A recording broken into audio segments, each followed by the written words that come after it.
Oh, so we're talking about really the kind of mindset that produces remarkable people, remarkable companies.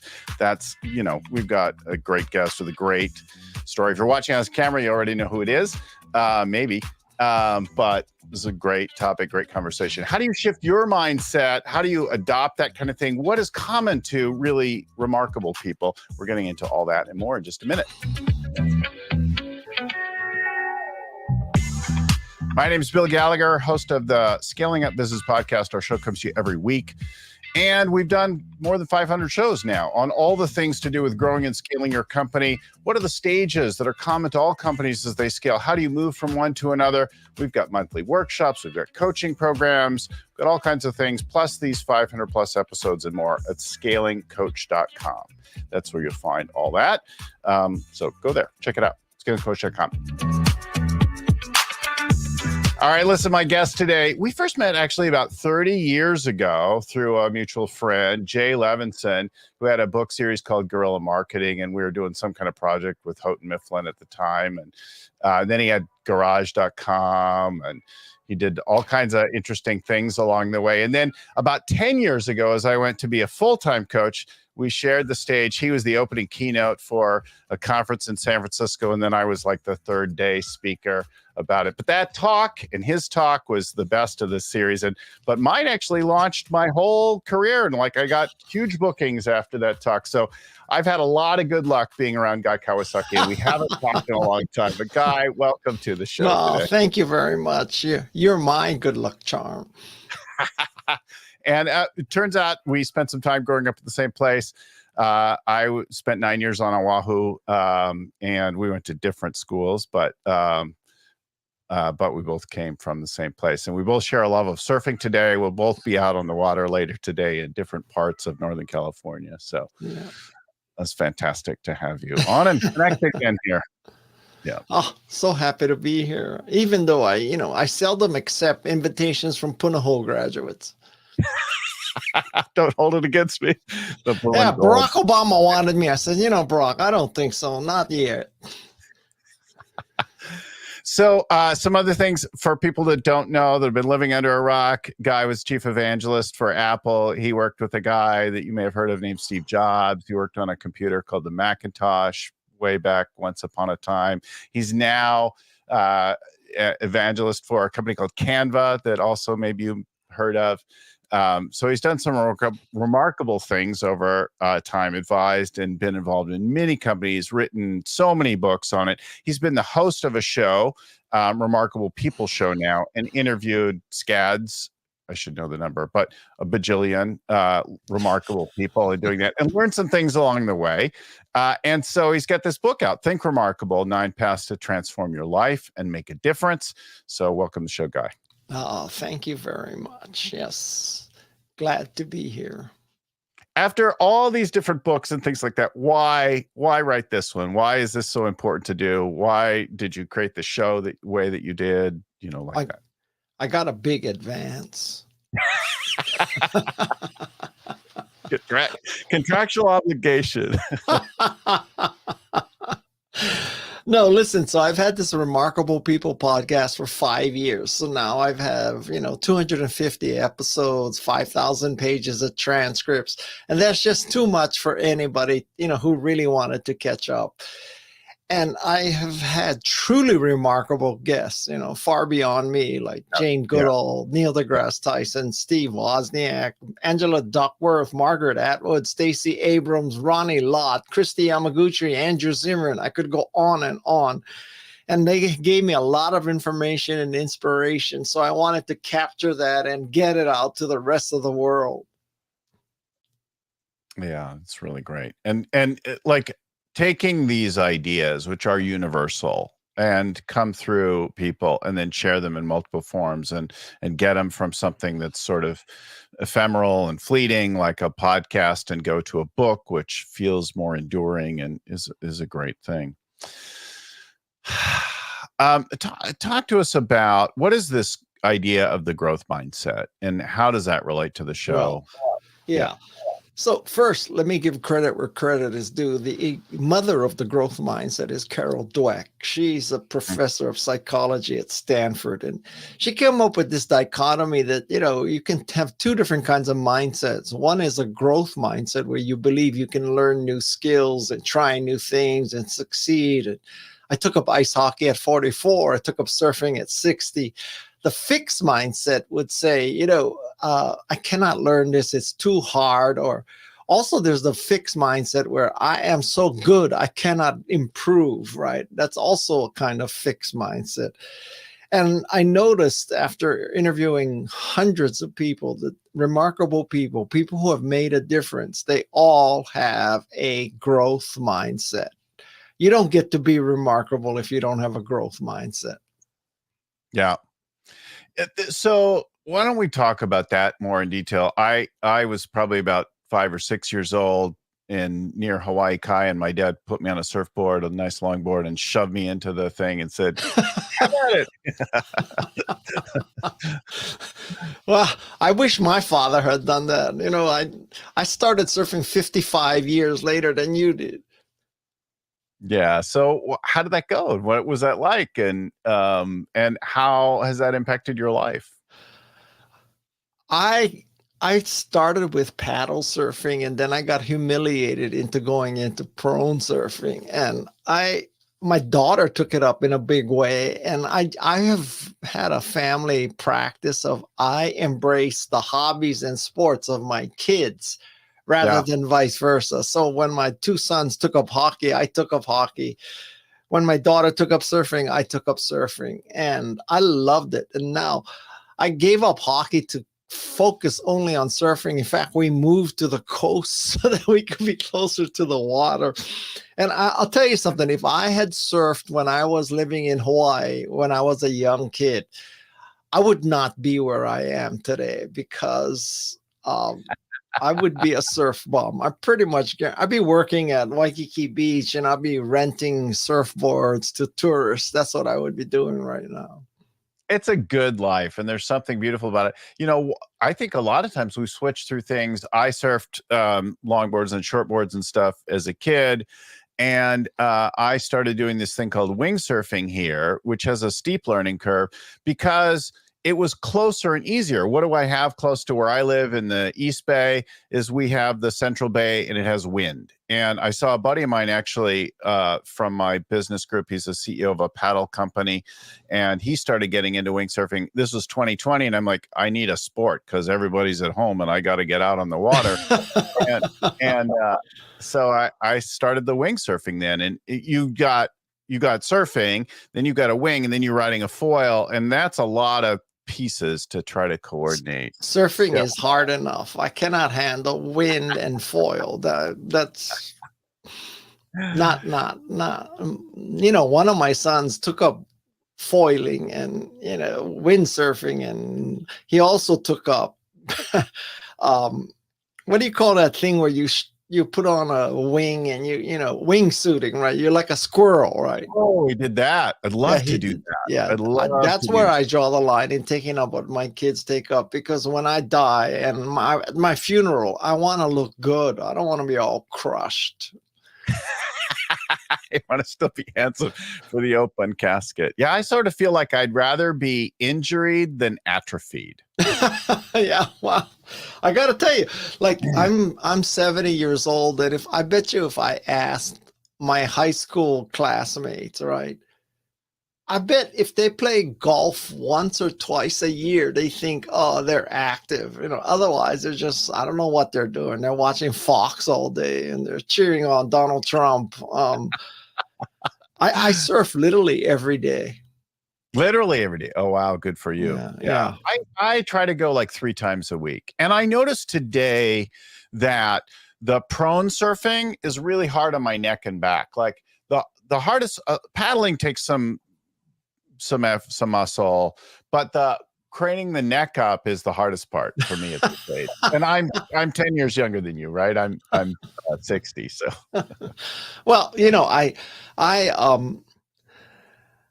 I worked for Steve Jobs, and so maybe he beat all the rigidity out of me. So that's why I could still, bend my neck and wake, pop up and stuff. Talk about that. Talk about, I know you probably get tired of talking about it, but of course you'll be talking about working with Steve Jobs for the rest of your life. So get over it.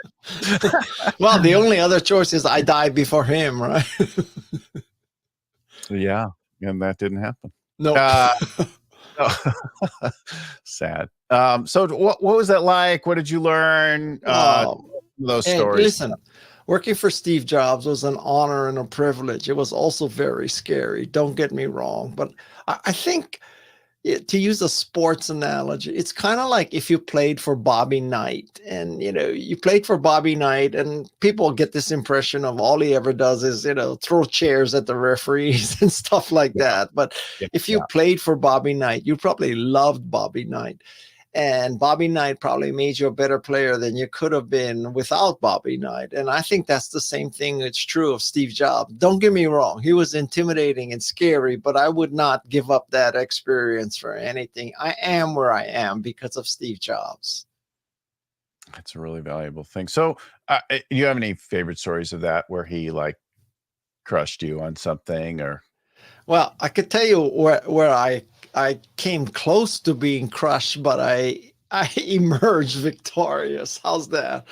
Wait. So one day I'm in my cubicle and I'm working, and he shows up with this guy I never met, and he asked me what I thought of this piece of software called Mindware. And wait, was it called Mindware? Anyway, he showed up with this guy, and he asked me what I thought of this software product, and I said, it's kind of mediocre. It's drill and practice. 2 + 2 = 4, Steve. It doesn't really take advantage of the Macintosh graphics and stuff. So it's not strategic for us.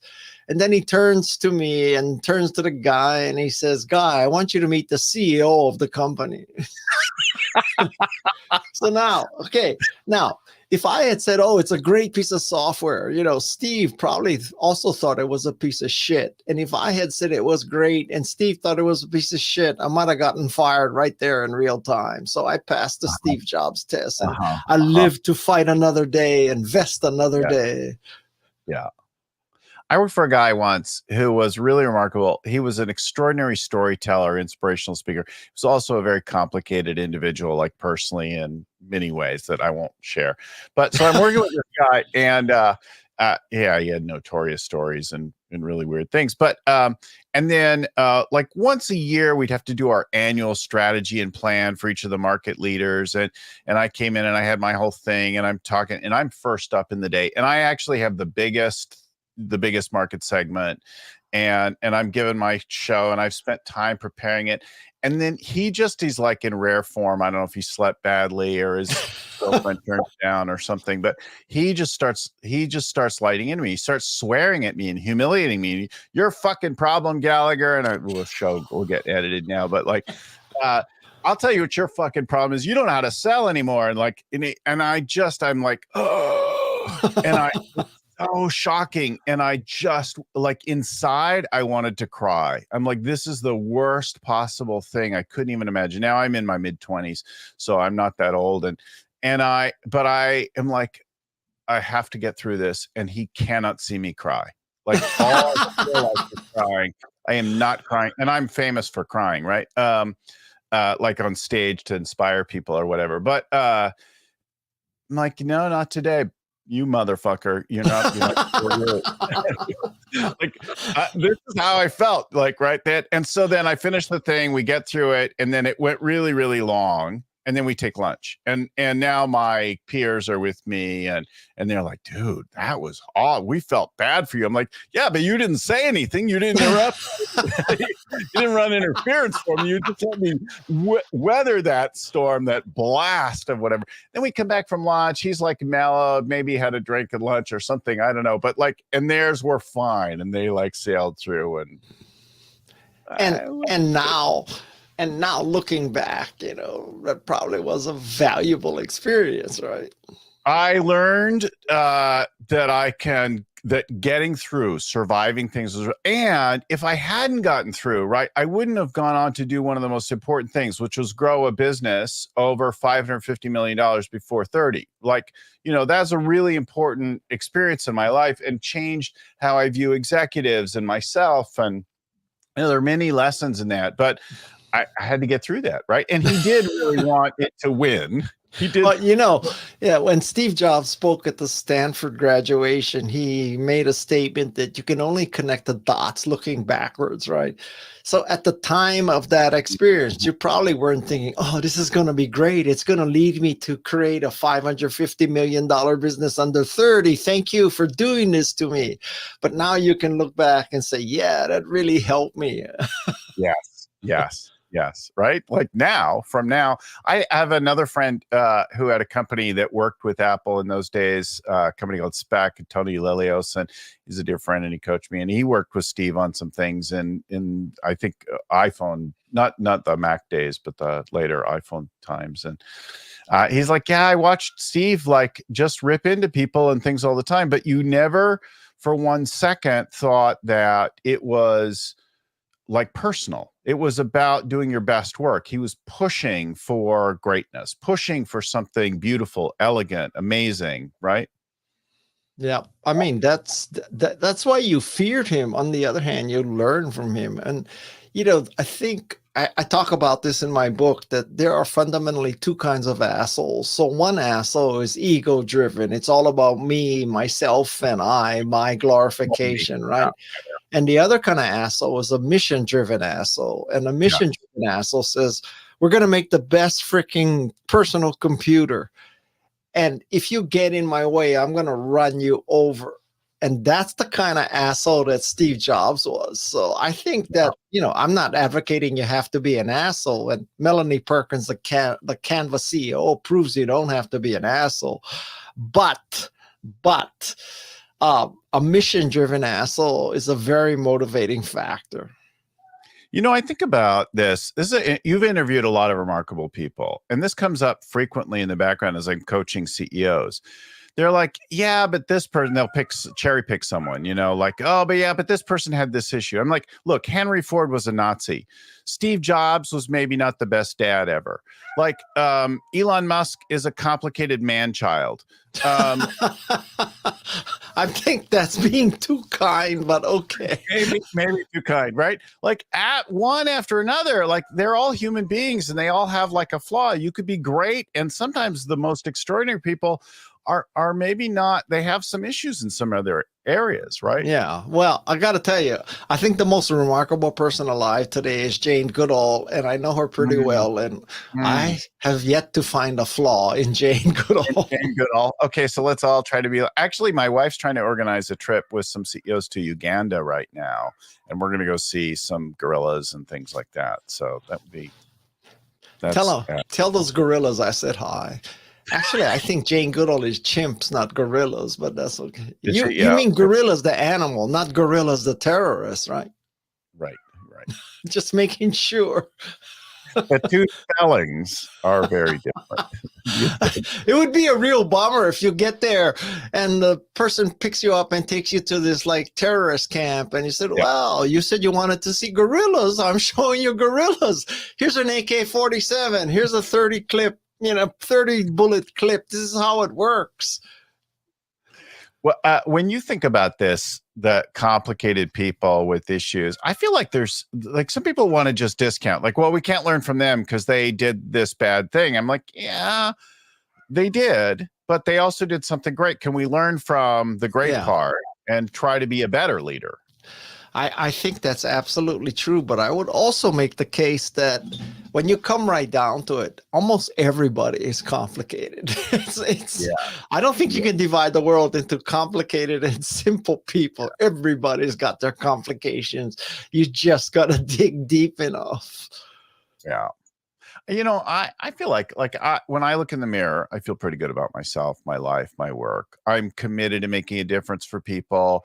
I act as a coach. I help people fulfill their vision for a better world. Like, that's my work, and I strive to be very generous with it, and then I try to do that in every. So, like in general, I feel good, right? Like I feel good about how I'll be looked at, and yet, Yeah.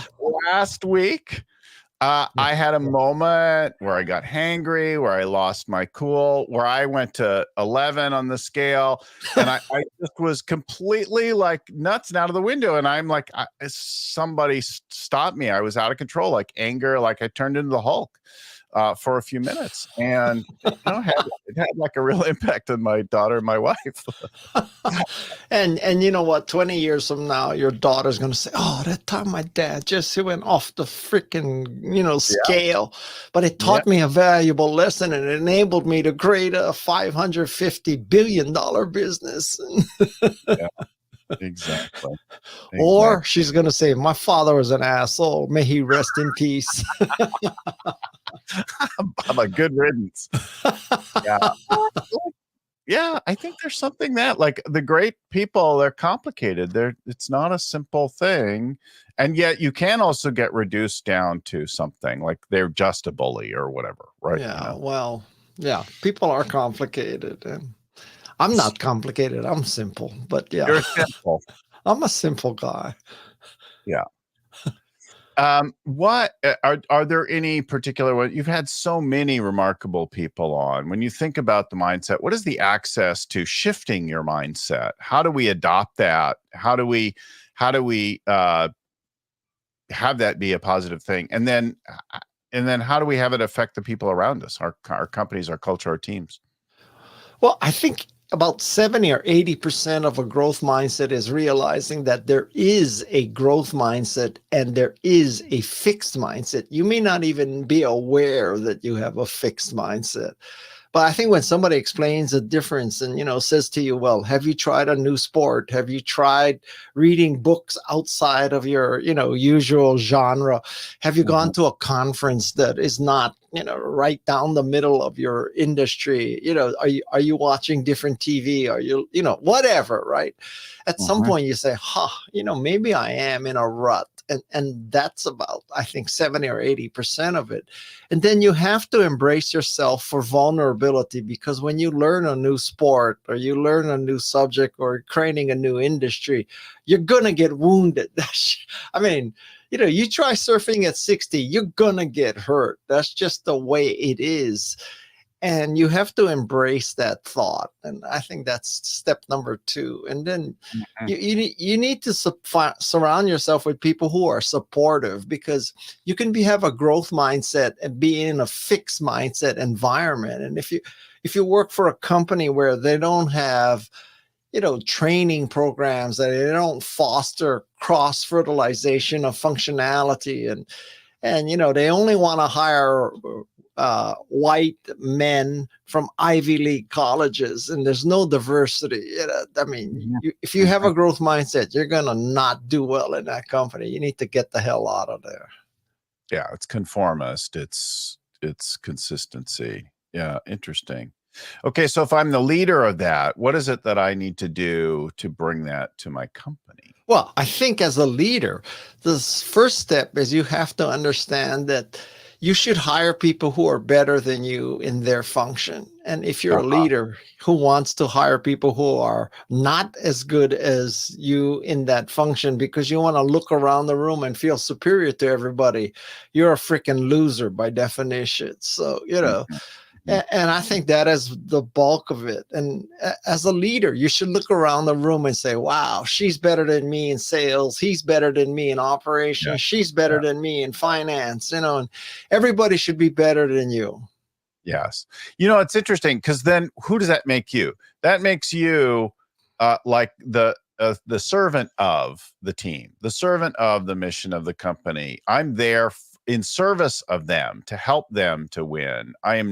They're not here to do my bidding. Well, the irony is that you would think, "Oh, if everybody's better than me, that I'm completely dispensable." But the irony is, I think that if you hired everybody who was better than you, you would actually become indispensable, because so few people are willing to hire people better than themselves. Mhm. Like, who could assemble a team of such great people? He's indispensable. Mhm. Mhm. Yeah, when I think about hiring, I also think about like I want people who are extraordinary at things that I'm terrible at, who are going to Right. be like look, I'm great at like inventing and starting things. I'm great at evangelizing, but I am terrible at like repetition and the consistency Yeah. of if you put me in charge of operations, your company Right. will fail. If you Well, put me in charge of that kumbaya kind of thing where everybody feels good and take your company will fail. Like, well, I mean, if you go back in history, imagine if Steve Wozniak and Steve Jobs were both engineers, or imagine if Steve Wozniak and Steve Jobs were both marketeers. We would not be talking about Apple today, right? Yeah, I mean, you need someone who can make it and somebody who can sell it. You need yeah. complementary people, not duplicative people. Are there any people of your guests, your remarkable people, that really surprised you? You were not expecting it to go that way? You mean positively or negatively? No, the negative would actually make really good stories, but you might not want to. Well, I got to tell you that, when you interview a MacArthur Fellow or you interview a Nobel Prize winner, because Yeah, I have had people like that on my podcast. yeah, You're kind of set to expect something pretty extraordinary. yeah. But I tell you, some of the most exciting interviews were like I interviewed someone who he was sentenced to 40 years of prison at 16. He got out after 22 years and now he's an artist, right? Or I Mm, interviewed someone who was raised in the projects of New York and both parents were crack addicts. I interviewed someone who was homeless and, abused by his mother and stuff. And then I also interviewed a woman who was diagnosed with ALS 10 years ago and still alive, and she decided to complete a marathon in all 50 states. Yeah, most people would not have heard of any of these people. You all heard of Jane Goodall and Steve Wozniak and Angela Duckworth and Margaret yeah. Atwood and Stacey Abrams, but you wouldn't have heard of these people. I think those people are, just as remarkable and maybe more interesting because of what they had to overcome. Many remarkable people are remarkable because, things fell into line for them right away. But there are some people who had to if you imagine having to overcome 22 years of prison to become an artist, I mean, that's a big deal, man. I'm struck by how there are some people who they have a little like weird thing in their tidy suburban upbringing, and then they use it to torch their life and they do something violent in the community or whatever. And then other people who like lived through the Holocaust and then became amazing, beautiful Yeah. authors and violinists and things like that. I'm like, it's not necessarily adversity that is the determinant about having something bad happening. It's about what you do with it and how you handle it. Yeah. That is more the You know, course of it. this is a this is an interesting topic because I mean this is facetious, but you wouldn't say, oh, in order to be outstanding I need to go through tragedy, so give me a disease or make me homeless or make me a drug addict. Yeah, Andrew yeah, Zimmern had drug problem. I mean, of course yeah, you wouldn't do it that way, but the concept that, oh, you were brought up, you went to all the right schools, Ivy League, you had an internship at Goldman Sachs, you got your first job at McKinsey, and now, you're running a hedge fund. Oh my God, aren't I remarkable? Well, you won't get on my podcast. I don't give a shit. My podcast is about remarkable people, not rich people, not famous people. yeah. That's interesting. I love that highlight. And I think about a very dear friend I had who he had a really great, good life. He was very smart and that kind of thing, but it was like a little too easy, I think. And he didn't do the work and he had a drug overdose, and it was ended short. And I think that like lean into the adversity. Like we all have different things that happen to us. And if you keep like leaning to it and striving for something new, I love that thing that you pointed out. Like if you are doing the same thing, then you're not really in a growth mindset. And one of our company values is never finished. And I like this idea that I'll always be working. So I'm always looking for like, what's a new thing I could do? This fall, I'm going to a retreat conference about considering like what's the rest of your life all about with a guy named Chip Conley. Oh, yeah. You're going to Mexico. Yeah, going to Mexico with Chip. And you know, he has this thing, Modern Elder Academy. We did a show recently with Chip and talked about the work that they do there and that kind of thing. But you know, like let's stop and do that. Just before COVID hit in 2019, I got a coach and I learned how to do stand-up comedy. And then I went and did a 15-minute set in New York, and it was among the most terrifying things that I ever did. I broke my toe that day. I was so like wound up, like crazy about like, oh, I have to memorize this thing and then I have to be funny for, 15 minutes in a club in New York. And how did it go? Like when I watched the replay, I'm like, it wasn't that funny. And some of the jokes that I wrote, like with the Bay Area mindset, like didn't go over there. And some of the jokes were only cringy because I wrote them because I knew my kids would be in the audience and I wanted to like make them uncomfortable. But like, look at then the being more free with comedy in my public speaking and my work like came in. I did another thing a little while later called vocal improv. And this is among the most terrifying things I ever did. Like, I'm like, what is that? I don't know. It sounds weird and different. So you're going to go and you're going to make sounds like improv, not words, not singing, musical sounds that are unplanned. And so they're like the instructor is like telling us what to do at the beginning of the class. And she's like, okay, I'm going to start like a little melody and then you're going to add a bass thing. And then you're going to add a little beat and then you're going to add a little color. And then just like, what happens, right? And then she starts this like beautiful sort of scat singing thing. And she's fantastic and trained singing and like that. And then it all sounds amazing. And as it starts to come around the room, I know soon it's going to be my turn to do something. And in that moment with those people, I was like, I would rather take all my clothes off right now and just be naked. That feels safer to me than how uncool I'm about to sound.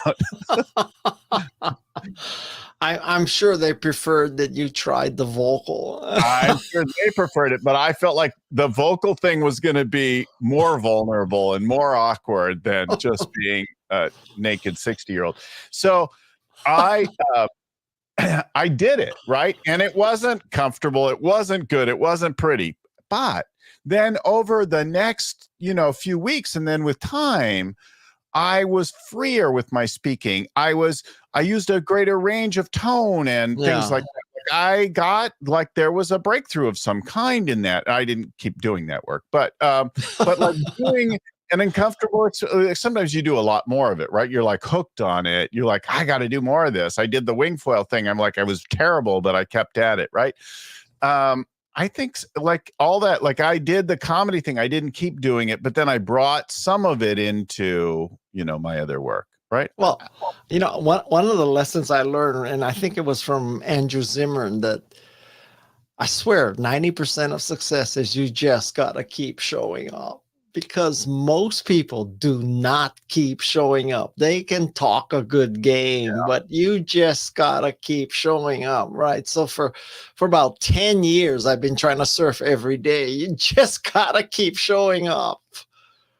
Though there is this fallacy, like, somebody we know said, well, if you just put in 10,000 hours of stuff, I've spent 10,000 hours at things that I'm still terrible at. Like,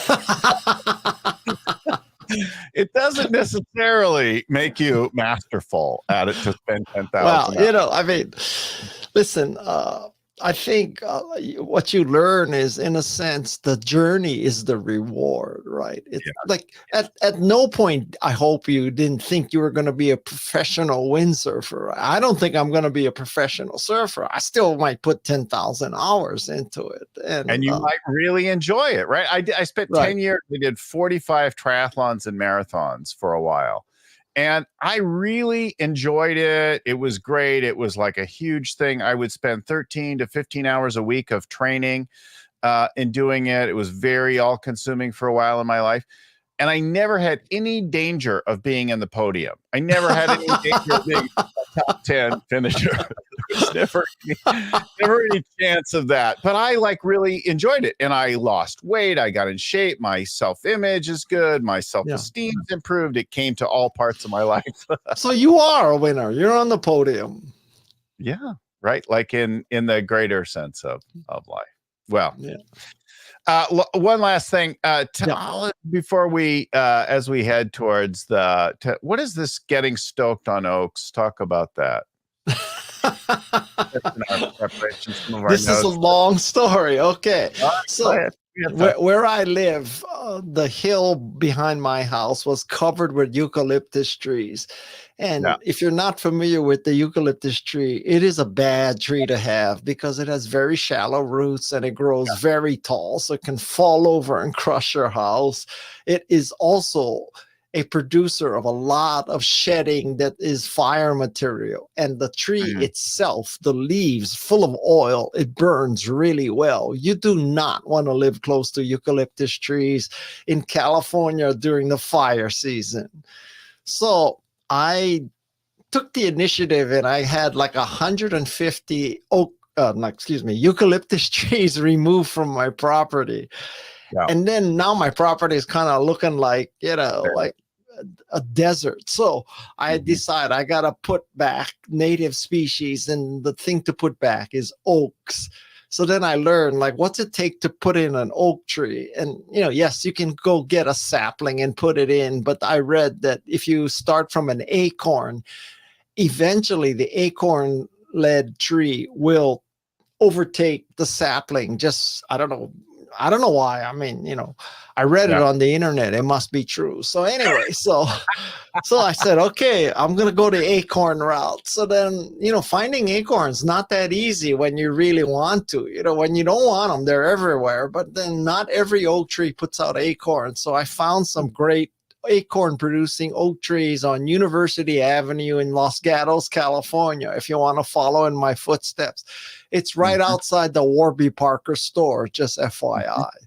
So you get all these hundreds of acorns, you put them in a water, and then the ones that float you throw away because those are dead. The ones that sink are good. You put them in a pan, you cover it with a cloth, you put water on the cloth, you put it in your refrigerator for 2 or 3 months, and then you plant hundreds of them in your field. And then a few dozen pop up. And now you got to like protect those from the deer and everything. And now it's been a year and a half. And of those hundreds that I started with, I think I have 4 saplings. Wow. Now, so I learned a very valuable lesson. If I could tell you which 4 seeds would become a sapling, I would have just planted those 4, right? But I had to plant hundreds. And the other thing about getting stoked on oaks is that it leads to a sense of humility, because as I was doing all of this madness, I figured out one day, Guy, you're doing something that it takes 20 years for an oak tree to grow big enough to provide shade. So it's very possible that you will never sit in the shade of the oak tree that you are now planting. You are truly doing this for your kids and your grandkids. Because, I mean, if I went down that hill and sat under the shade of those oak trees, they may never be able to get me back up the hills. That's interesting. Investing in the future, being willing to do a lot of work to produce a long-term result is and the result you may not even see. Yeah. Are you willing to work on that? It's interesting. Years ago, we saw Japanese companies in particular take a very long view on the work that they did versus the quarter by quarter stuff that we saw with American public companies. And that idea, are you willing to work on something who may not even be realized in your lifetime, right? Like you work at something that pays off after you're gone, and that maybe even your contribution to might not be remembered for. Yep. It's a fascinating noble pursuit. Yeah.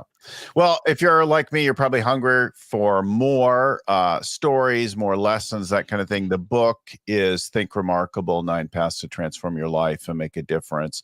And you'll find all that and more at guykawasaki.com, Guy's website, Absolutely. right? The links. And then we'll put in we'll put in a link to a free course as well, or an offer for Canva. Tell us about that, Guy. Yeah, it's a course that Canva and I made about how to be remarkable. So it's a free online course.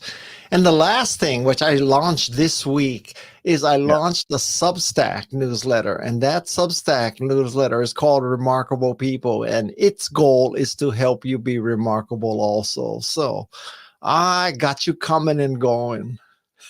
The free course, the Substack, the podcast, the website, the book, multifaceted. It's inescapable. Like smog. All right. Thank you for having me. Thanks so much for coming on, for reconnecting. I'm going to go surf right now. All right. Take care. Take it easy. See you. Bye-bye. Bye-bye, everyone. Thanks again for watching, for listening. Thanks again to the folks at Story On who got our show ready, to my friend and mentor, Vern Harnish, who created the whole Scaling Up framework. You'll find our stuff and more at scalingcoach.com. And until next time, keep scaling.